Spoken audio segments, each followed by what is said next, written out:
제가 처음 교회를 나간 것은 3살, 4살 때인 것으로 기억합니다. 머리 빡빡 깎고 검정 고무신 아세요? 검정 고무신 신고 시골 동네에서 이렇게 서너 살 때부터 교회를 다니기 시작했습니다. 저절로 예수님 믿게 된 건 아니죠. 하루는 시골 동네에 전도하는 아주머니들이 오셨는데 까만 치마에 하얀 저고리 입고 그 다음에 큰 북을 앞에 들고 둥둥둥 하는데 이게 시골 꼬마가 보니까 이게 얼마나 재밌습니까? 근데 그것으로 끝나지 않냐고 하여튼 따라가면 아이스 케이크를 준다고 그랬어요. 옛날 말로는 아이스 케키죠. 아이스 케키. 지금 생각해 보니까 아이스 케이크인 것 같아. 아이스 케키를 준다고 해서 그거 따라 먹으려고 계속 갔는데 도착한 것이 교회였어요. 그게 50년 전 일입니다. 한 번도 그 뒤로 교회 떠나지 아니하고 주님 내 생명의 주님으로 모시고 지금까지 우리 주님을 섬기고 있습니다. 제 부모님은 우리 자녀들이 다 예수님을 믿고 난 다음에 그 다음에 예수님을 영접했습니다.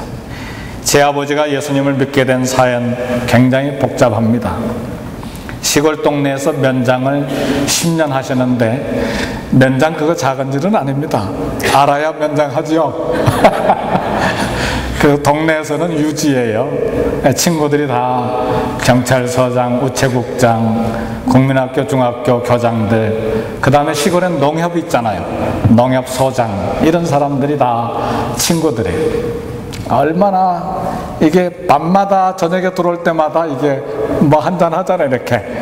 그래서 동네 입구에서 저희 아버님이 들어오시면 이미 동네가 다 알아버려요. 막 소리 지르면서 들어오시니까. 그래, 우리 아버님이 참 예수님 믿기가 어려웠어요. 왜냐하면 시골 동네에 가면 교인들이 다, 성도들이 다 할머니들하고 아주머니들밖에 없잖아요. 그러니까 아버님이 그저 자식들이 예수님 믿으라고 해도 그 나가기가 어려운 거예요. 그래서 저희 칠형제들이 작심을 하고 서울, 수원, 시골 막 모든 흩어져 살고 있는 곳에서 하루 금식 기도를 선포했어요. 우리 아버님 구원을 위해서 금식 기도하세요. 그래 다 금식을 했는데 참 금식 기도 함부로 하는 게 아닙니다.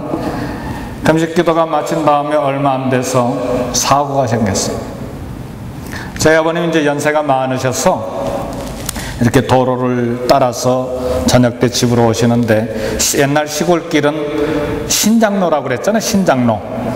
그래 신장로에 자갈들을 많이 깔아놨잖아요. 그게 이제 버스가 다니는 이제 그런 길인데 아니 한 젊은 청년이 이제 술이 여기까지 돼가지고 비틀비틀 오다가 우리 아버님을 만났어요. 그래가지고 이 젊은 청년이 저희 아버님 멱살이라고 하잖아요. 여기 멱살을 콱 잡고 늙은 아버님을 막 흔들어대기 시작하는 거예요. 시골에서는 이건 죽을 일입니다. 감히 이 젊은 청년이 그것도 동네 유지인 저희 아버님 멱살을 이렇게 잡고 흔들었으니 이게 될 일입니까? 근데 어떻게 해요? 힘이 좋은 젊은 청년인데 아버님이 이 사람아, 젊은 사람이 대낮부터 이렇게 술 마시고 취하면 되나? 그러지 말게 비키게 하고 이렇게 밀었는데 그냥 비틀비틀 하다가 넘어졌어요. 넘어졌는데 그 신장로에 뭐가 있다고요? 자갈들이 있는데 그게 돌에 부딪혀가지고 그 자리에서 즉사했어요. 금식기도 함부로 하면 안 돼요. 하나님 앞에 금식기도 하기 위해서 미리 기도하고 그 다음에 금식기도 하는 게 좋아요. 저희 아버님이 10년 면장하시면서 얼마나 성실하게 일을 하셨던지 이 새마을 운동하고 그럴 때인데 그때가 박정희 대통령입니까? 대통령상을 받았어요. 그 면이 평생 정직하게 성실하게, 비록 이거 하는 건 좀 그랬지만 성실하게 사셨는데 갑자기 하루아침에 살인 혐의를 받게 된 거예요. 그래야 구치소에 들어갔네요. 구치소에서 한 달, 두 달도 아니고 6개월이나 거기에 계셨어요. 참 저희 우리 형제 7 형제들도 이게 보통 일이 아니었어요. 그래서 제가 서울에 고등학교 다니고 있었을 텐데 성경을 한 권 사서 구치소에, 지금 감옥이 아닙니다. 판결이 안 났으니까 구치소에 넣어드렸어요. 거기서 아버님이 신구약 성경을 5번을 통독했어요. 한 6개월 지난 다음에 무죄로 나오시고 그 다음에 예수님을 그 길로 믿기 시작했습니다. 그때 저희 둘째 명이 목사였는데 그 뒤로 제가 목사가 되고 그리고 막내 사이도 목사가 되고 그냥 한꺼번에 줄줄이 이렇게 목사가 다 됐어요.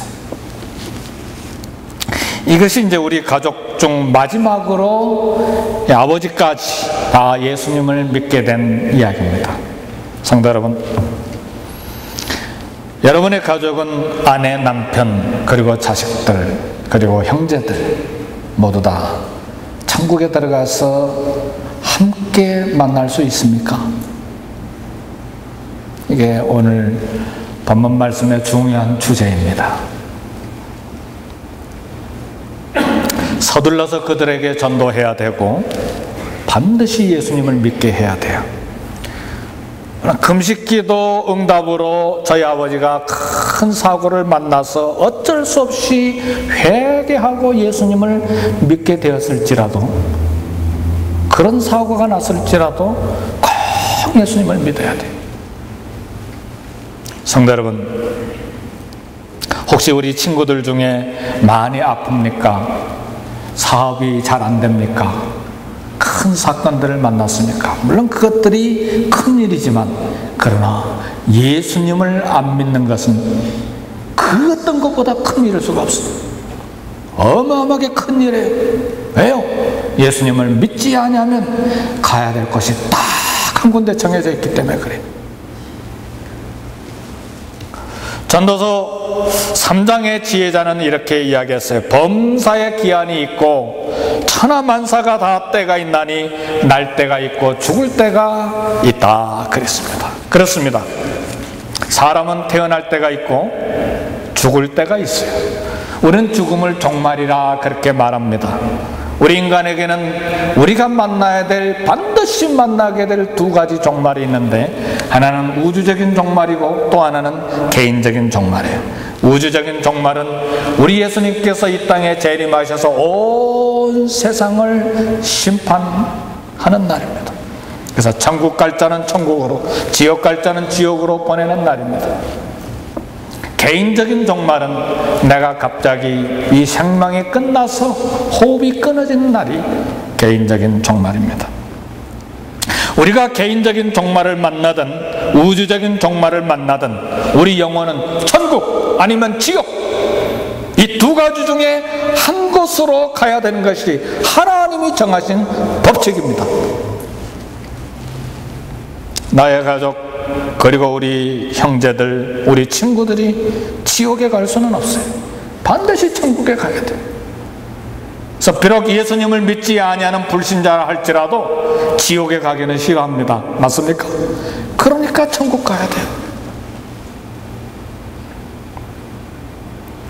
우리는 성경을 하나님의 감동으로 된 하나님의 말씀으로 믿습니다.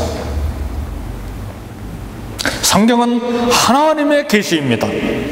이 하나님의 계시인 성경이 말하기를 예수님을 믿는 자는 영생을 얻어서 천국에 가고 예수님을 믿지 아니하는 사람들은 심판을 받아서 지옥으로 갈 것을 분명하게 선언하고 있습니다. 감사하게도 오늘 본문 로마서 1장 16절 17절은 우리가 천국에 가는 길을 소개하고 있습니다. 할렐루야. 로마서 1장 16절과 17절은 로마서 16장 전체를 대변하는 주제입니다. 빅토픽이에요.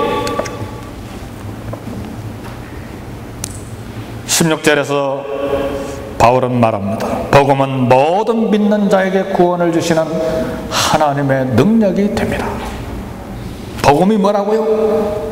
모든 믿는 자에게 구원을 주는 하나님의 능력이라 그랬어요.